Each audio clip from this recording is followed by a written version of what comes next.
Hi, Mary Bethune. My name is Mrs. Wilder, and I am the fourth grade teacher. And I have the privilege of reading chapter 12 of Finding Langston. Sit back and relax.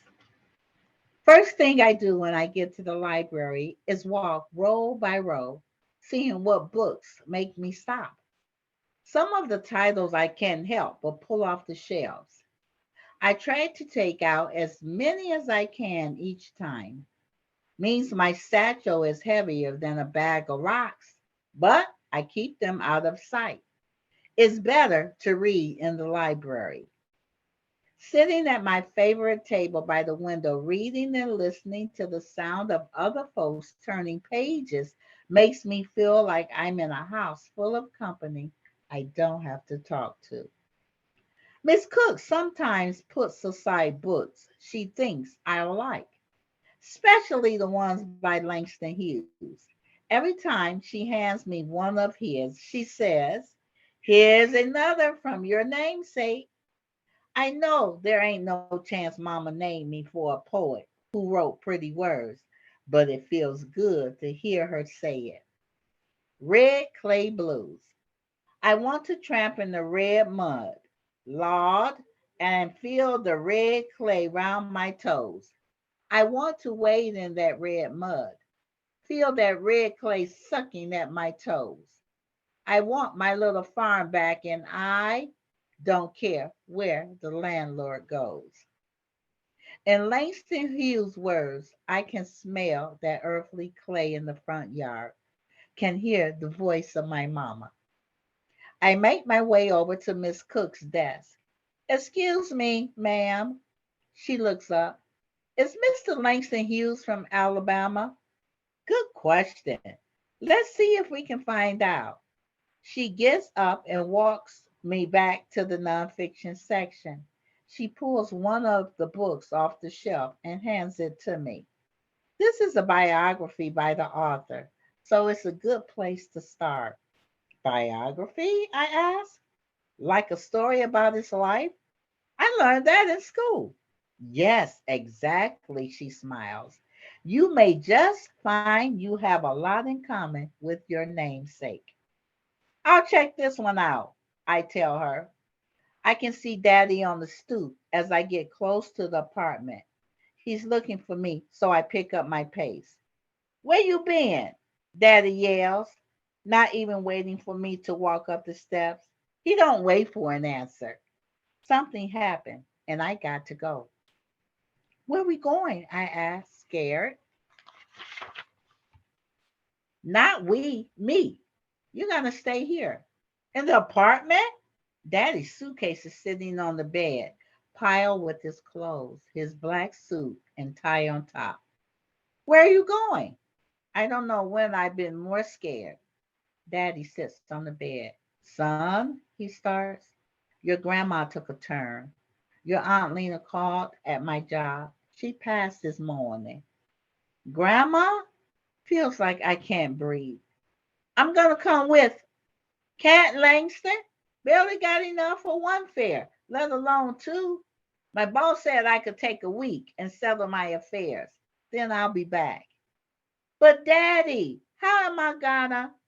Now I talk to Pearl, Miss Fulton, and she's gonna look in on you every day, gonna make your meals and such, and see you off to school while I'm gone. I can't imagine this day getting any worse, but it just did. The last morning I saw Mama alive, Grandma sent me off to school. "You're not doing anybody any good sitting around here with that long face," she told me. "I'll look after your mama. She want you in school." Grandma said that she fixed me a big plate of fried eggs. But after school, just before I got to the house, I could see Pastor Lawson coming down the front steps, and I could see Daddy's big arm around Grandma's shoulder and Grandma wiping her eyes with her handkerchief. I ran as hard as I could. Time I got to the porch, I was out of breath, and I knew why the pastor was there. "She's gone!" I screamed, running into the house. Mama was laid out on the bed. Grandma had brushed out her hair, put her in a clean gown. And now, Grandma, she'll never get a chance to see Chicago. I sit down to keep my head from spinning. Daddy jumps up and snaps his suitcase shut. Gotta leave now if I'm gonna make the train. I wrap my arms around Daddy's waist, my head in his chest.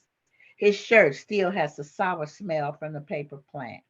Probably ain't done that since I was little, but I don't care. Don't want Daddy to go and leave me alone in Chicago. Feels like I'm losing everyone.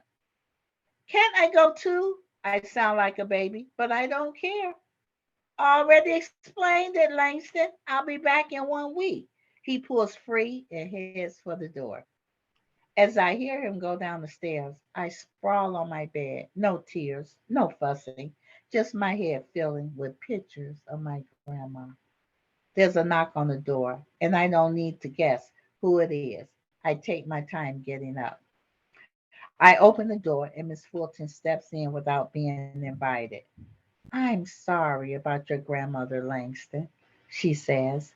She takes a look around the apartment.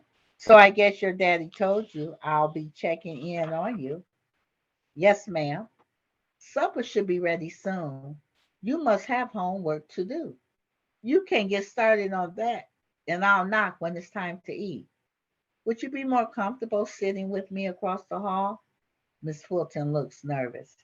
No, ma'am. I'll stay here and do my homework. Okay, then. Over supper, I can see Miss Fulton is trying, and I know I should be trying back.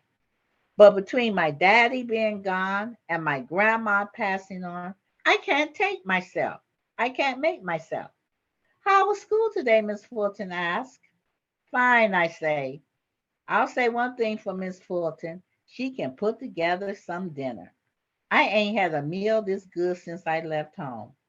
Pork chops smothered in gravy, green beans floating in butter, cornbread hot and fluffy. I'm about to burst, but I can't stop eating. You were hungry, she says as I scoop more gravy onto my plate to dip the rest of my cornbread. Yes, ma'am. I don't look up again till the cornbread is gone and my plate is clean. And that is the end of chapter 12. And so, my question is, when grandma dies, how long does Langston father get to go to Alabama? See you later.